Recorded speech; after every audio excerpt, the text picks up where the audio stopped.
Namaste, Vanakkam, and welcome back to Introspection Through Movement. As a quick follow-up, did you do yesterday's asanas and have you completed all the exercises? The exercise was basically to hold up a mirror and see where you are in life right now, what you're committed to, your goals, and just to have a look at the results you're getting. And your personality is going to be the topic for today, and your personality is more than anything else in the world just reflective of what you're committed to currently. Today we are going to talk about how to change that, and so if you're ready, let's dive right in.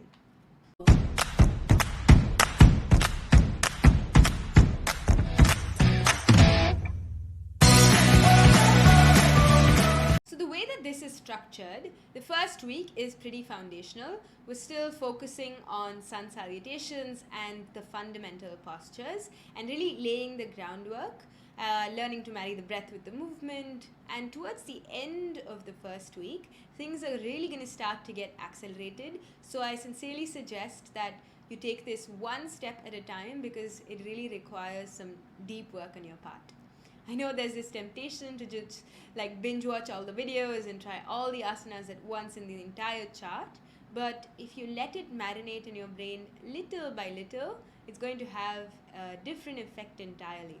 You know, in Sanskrit, they have this three-form version of this. They say shravana, manana, and nididhyasana. Shravana is just to listen, so you spend some time just listening, absorbing information. And the second stage is to do this kind of manana or self-reflection, and typically this is done in the morning between 4:30 and 6 in the Brahma Muhurta when your brain is still alert. And then the last part is nididhyasana, which is to abide in that knowledge throughout the day, every moment, to not let it completely even flicker for a moment, but to have that contained awareness. So today I request you to take some time to do this manana. You know, I give you a funny example, but cows, when they eat something and then they regurgitate it and chew on it until it's fully broken down. And it's in that same way, in the Yoga Sutras, they say that we must ceaselessly abide in that nididhyasana, in that, and examine our vasanas, examine our tendencies, examine the movements of our mind throughout the day from what we've done, what we've understood in the morning. And the term for this to study is called svadhyaya or self-study, and it's an ongoing process, and perhaps a talk or a scripture or something really just sparks or serves as a catalyst, but it only comes when you do it in bite-sized chunks, so your body, your entire nervous system, everything has the time to really integrate it and to process it. So let's start by really unpacking some of the myths around our personality, and we're doing this because the personality is something that we're trying to change, and in order to make truly remarkable shifts in our daily lives, we must come from this place of understanding and then reflect upon it and make changes accordingly. Myth number one is that our personalities are fixed in some way. Have you ever taken a personality test that just gives you a stamp that says you are INFJ or whatever, and it's just this is me, this is fixed? Or even this astrology chart, right? It's this is you, you're a Virgo, this is how you are, this is how you behave. And I think this is largely a myth because we have free will, we have agency to change that.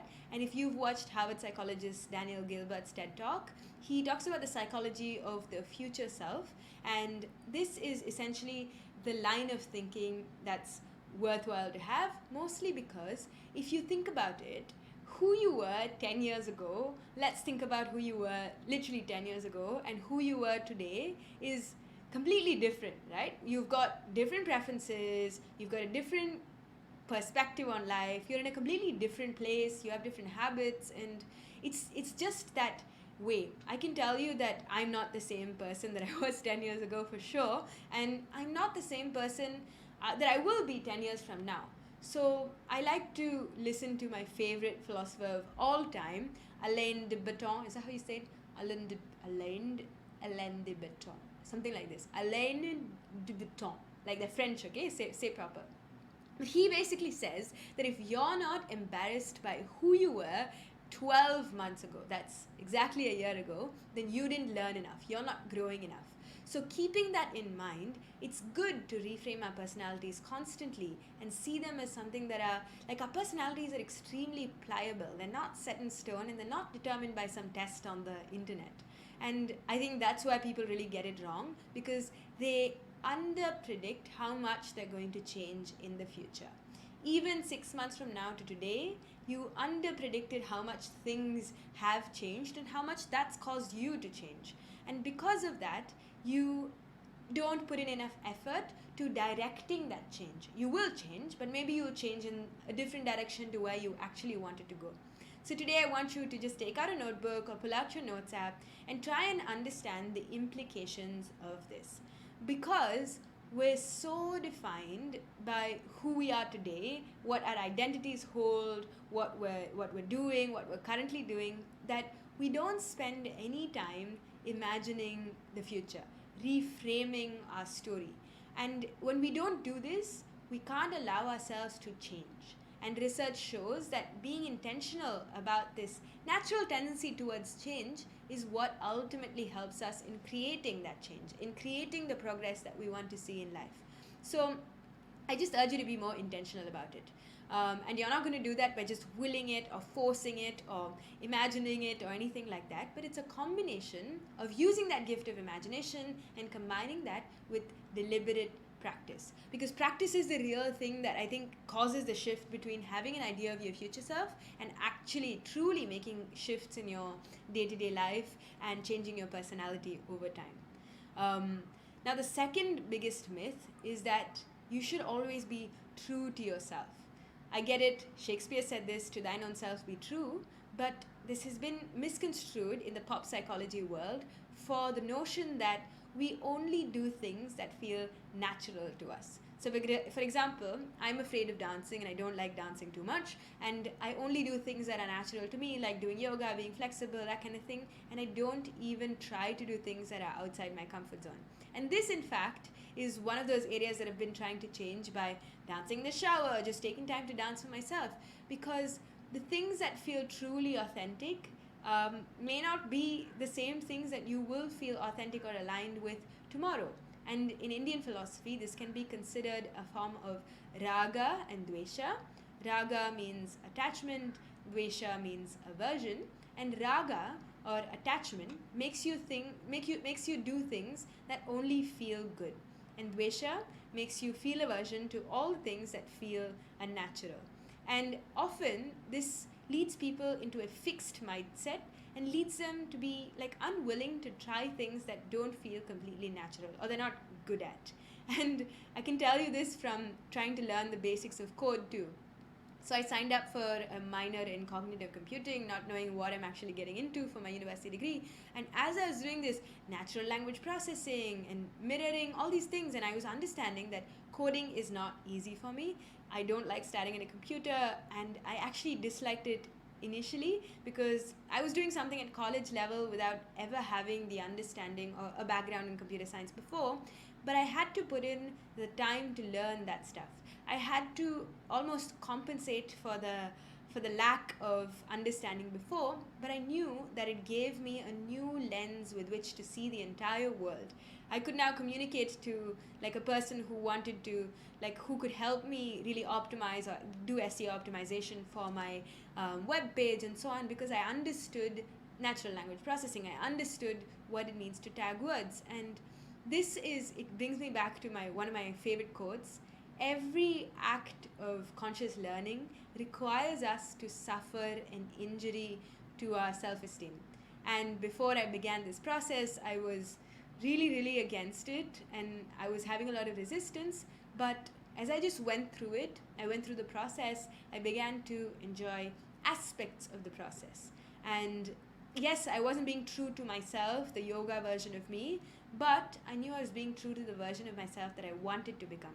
Someone who was a super learner, someone who could learn different things and not be fixed in that I can only do this. And of course it was unnatural, but just because it's unnatural and not easy doesn't mean you don't do it. And I want you to translate this even into the yoga aspects of Maybe you feel like you haven't been flexible in a long time. Maybe you feel like you're just not that kind of person that really does yoga and feels flexible in a posture. But really think about working on it like a process and coming to think of it as a challenge. And a lot of people think that, when they do this, it's going to bring up too much resistance and they just drop it entirely. But I think every day, if you challenge that assumption and keep going, you're bound to see results. Lastly, another myth that I find really common again in this Instagram psychology type of thing is the myth of purpose. Now, most people believe that you must first discover yourself, and only then can you live out your true purpose. I think this is an incredibly passive way of doing things. We need to change that. We need to really understand that your life's purpose is something that you create. It's something that you choose, and it doesn't require that much discovery. In fact, it's just like the Yoga Sutras say, Tada drashtu swarupe avasthanam. It says, like, when the tank is clear, so there's muddy water in the tank, when it sediments, when everything falls down, what exists, the clear water above it, that is your true self. It's not a discovery. It seems like a discovery because it's unfamiliar, but it's actually just a process of purification, of peeling the onion, of learning the layers that really make up your personality, and then truly like uncovering parts of yourself that you didn't know about. And this is amazing because you get to use the system of Ashtanga, which works with the body, works with these layers of your personality, all the way from just your mind, which is like more subtle than the body, and it brings you into a state of calm receptivity from which everything is sedimented, and from here you can observe the internal landscape as clear and pristine. So really stop it. Stop trying to discover yourself. Stop trying to figure out stop trying it. Stop trying to figure out what to do with your life. Stop trying to do all these things. Just get yourself out of the way. Because as George Bernard Shaw once said, life isn't about finding yourself. It isn't about finding some idea of yourself, but it's about creating yourself. And you can choose that. So focus on creating yourself through taking responsibility for your habits, your daily routines, and everything that you do from the time you wake up to the time you go to sleep. Because passion only comes after you put in the hard work. But we often put the cart before the horse, and we wait for passion to strike us before we can even act, before we pick up that paintbrush, or before we make that YouTube video. Whatever that means for you, don't allow it to stop you. You don't just find yourself somewhere, you earn it. You earn it through your choices, you earn it through your actions, and you earn it through your commitments. So, of course, you need a sense of purpose, a direction towards which your life is oriented, but it doesn't have to be present before your life has meaning. And this is best described in one of my favorite books, Viktor Frankl's Man's Search for Meaning.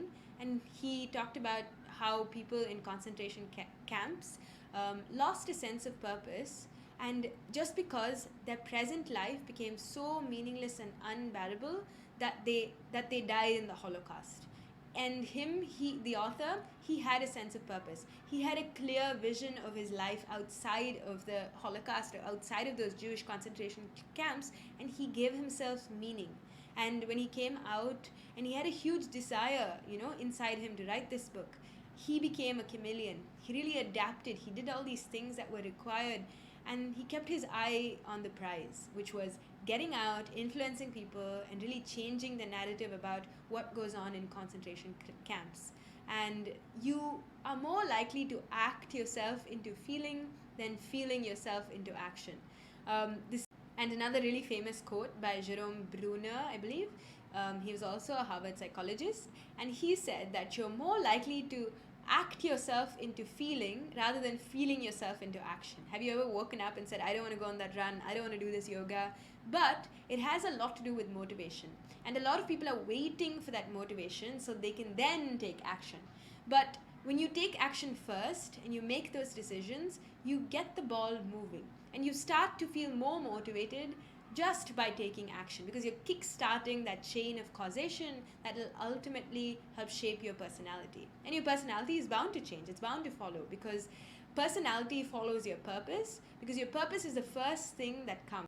And when you commit in your mind, when you commit to changing your personality, then you'll just act, and you'll act your way into feeling, and you'll act your way into becoming, and you'll become that person. It's not just faking it until you make it, it's literally behaving and acting your future self, that person, that personality. So passion, purpose, and personality are not something that's just discovered.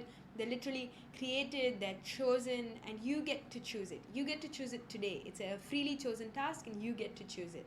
And once you've kickstarted that chain of causation, you know that everything is possible. So this is basically your assignment for today, and a lot of these assignments are just going to be journaling. But as you see, as we make more progress, the assignments are gradually becoming more and more behavioral in some way. Where have you just taken a personality test or assumed that you are fixed in some way? And then question that. Where have you settled for less? Where have you accepted yourself and just said, okay, this is me, I can't change this? Because this is really key, and really examine that, write it down, and that will just be the assignment for today. Namaste, and I hope to see you again tomorrow.